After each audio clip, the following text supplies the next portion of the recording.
Satya in one ఛానల్కి స్వాగతం. బెండకాయ ఫ్రై తయారు చేసే విధానం చూద్దాం. బాణీ పెట్టుకుని ఆయిల్ వేసుకున్నాం. ఆవాలు,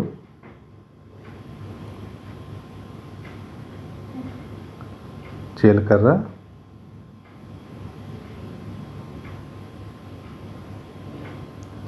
పచ్చిశనగపప్పు, ఎండుమిర్చి,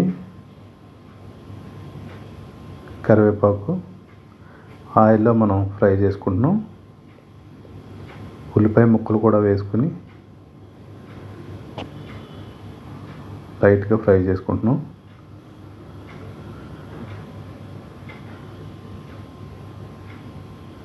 సన్నగా తరిగిన బెండకాయ ముక్కలు వేసుకుంటున్నాం.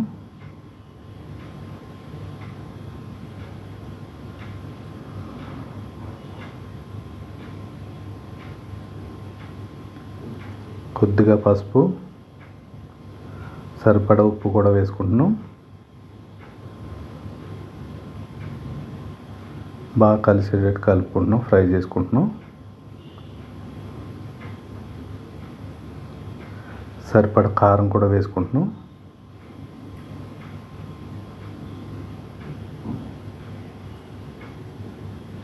బాగా కలుపుకుంటున్నాం. ఫ్రై రెడీ అయిపోయింది. మనం ఒక బౌల్లోకి తీసుకుంటున్నాం. ఈ రెసిపీ కనుక నచ్చితే సబ్స్క్రైబ్ చేసి, లైక్ చేసి, షేర్ చేయండి ఫ్రెండ్స్. Bye friends.